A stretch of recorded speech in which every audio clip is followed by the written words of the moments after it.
warahmatullahi wabarakatuh. Perkenalkan, nama saya Dita Anis Purwaningsih, NIM 1122153 dari STIY Bank BPD Jateng. Di sini saya akan membahas mengenai latihan 8. Yang pertama itu ada soal PT Maju Mundur Informatika MMI. Beberapa bulan ke depan akan gencar-gencarnya mengadakan promosi sebuah aksesoris komputer di berbagai daerah dengan membuka stand di berbagai daerah berikut ini.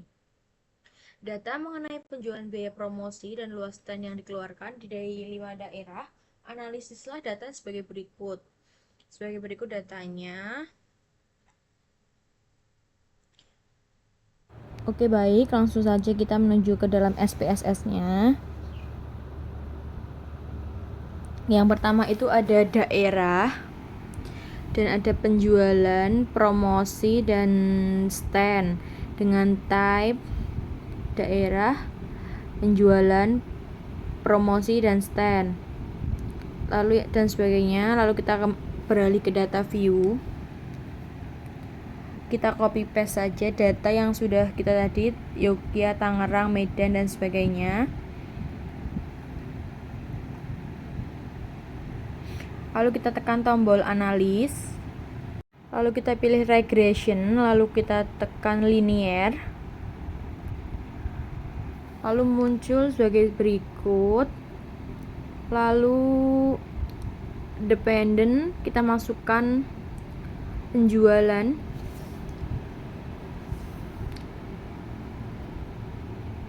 lalu independent itu kita masukkan promosi, lalu stand, lalu kita tekan tombol statistik, model sudah, earthquake change kita centang semuanya. Lalu kalau sudah, kita tekan tombol continue.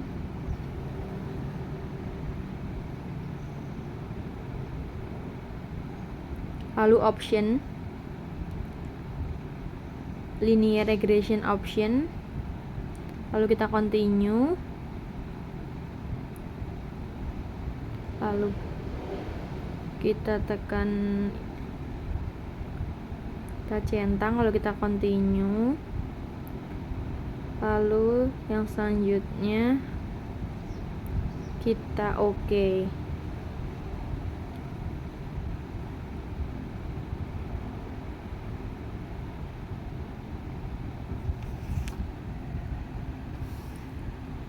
Lalu akan muncul hasil sebagai berikut.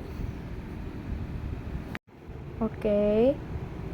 Jadi ada deskripsi statistik, ada correlation, ada variable entry remove,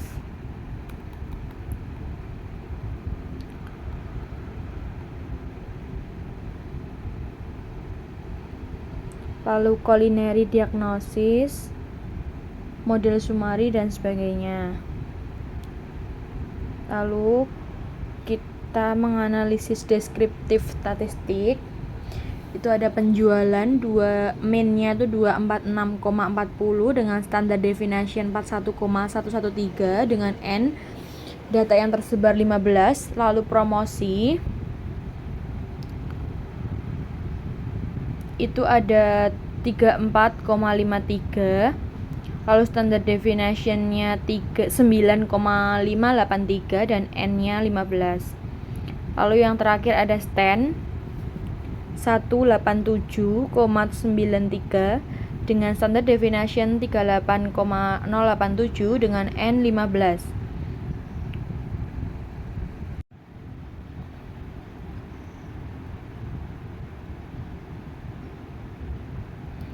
Lalu selanjutnya ada correlation, person correlation, yaitu penjualan dengan 1000, promosi 898 dengan stand 901, promosi 898 dan promosi 1000, stand 704 dengan SIG 1 main toilet, penjualan tidak ada, promosi 0000, promosi kosong tidak ada. Lalu ada model Sumari dengan R974. Oke, yang selanjutnya itu ada angka R 0,974, yaitu koefisien korelasi. Hal ini menunjukkan hubungan sangat kuat. Lalu kolom R square 0,949 merupakan kuadrat dari korelasi promosi dan stand, dapat menjelaskan penjualan 94,9%, 5,1% dipengaruhi sebab-sebab lain. Jadi 100 dikurangi 94,9%. Nah, kemudian kolom standar error 9,983 menunjukkan bahwa rata-rata data yang menyimpang dari garis regresi menandakan bahwa model regresi ini baik digunakan karena standar deviasinya yaitu 9,983 lebih kecil dengan standar deviasi penjualan 4,113. Oke, lanjut yuk koefisien. Jadi analisisnya untuk penyusunan garis regresi dapat menggunakan kolom B, yaitu kolom unstandardized, yaitu didapat konstan 60,786 untuk nilai koefisien promosinya 2,238 dan untuk nilai standnya itu 0,576. Sehingga dapat disimpulkan persamaan garis regresi itu Y sama dengan 60,786 ditambah 2,238 X1 ditambah 0,576 X2, di mana Y adalah variabel penjualan X1 variabel di mana Y adalah variabel penjualan X1 dan variabel promosi itu yaitu X2 dan variabel stand. Jadi persamaan garis regresi sesuai dengan yang sudah saya sebutkan tadi. Oke, lalu kita kembali ke SPSS. Jadi untuk grafik histogramnya seperti ini ya.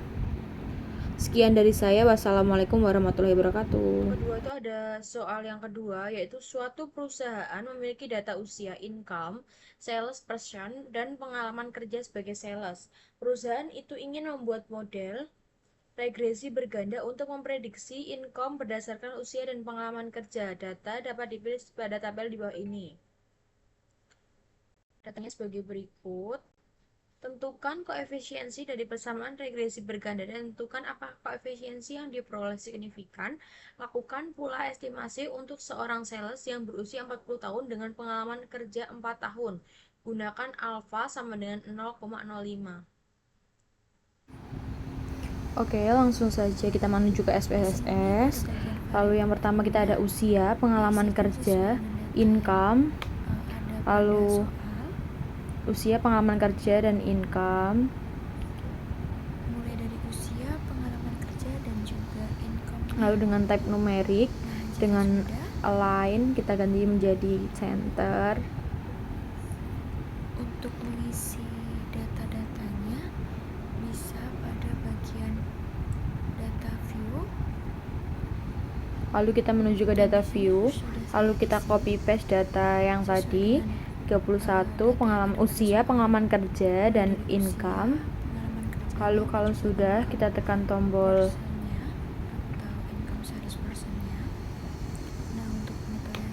analis, lalu regression linear.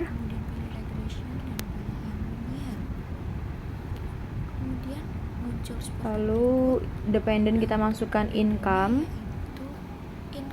Lalu independen kita masukkan usia dan untuk independennya yaitu dan pengalaman. usia serta pengalaman kerja selanjutnya. Lalu kalau sudah kita tekan tombol statistik. Kemudian Lalu pada kita bagian centang. statistik, di sini tidak dicentang semua, hanya bagian model fit dan juga yang paling Lalu kalau terakhir sudah itu kita dicentang. tekan tombol continue. Untuk linearity diagnostiknya, Lalu kita save. Lalu kita kemudian bawahnya dan untuk kita bagian tekan close-nya, tombol dependent. yaitu mengikuti sesuai Kita dengan masukkan datanya.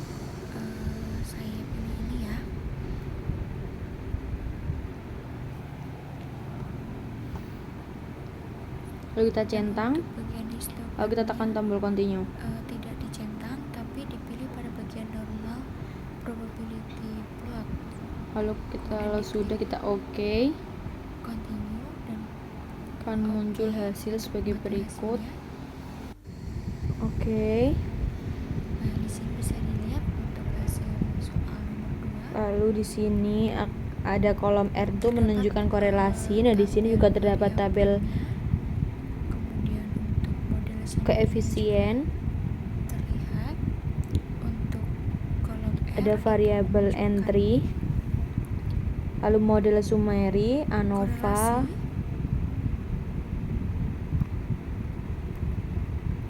ada koefisien, Nah, di sini juga terdapat dan tabel korelasi koefisien disman, dan juga kolinearity dan diagnostik, terdapat residunya juga. dan terdapat residu statistik. Soal nomor juga. 2 ini menggunakan model garis lurus Bisa untuk dilihat untuk soal yang nomor 2 ini independent model garis variable lurus income ya. sales personnya. Bisa dilihat hasilnya sebagai berikut. Untuk pembahasan kali ini saya rasa cukup. Sekian dari saya. Wassalamualaikum warahmatullahi wabarakatuh.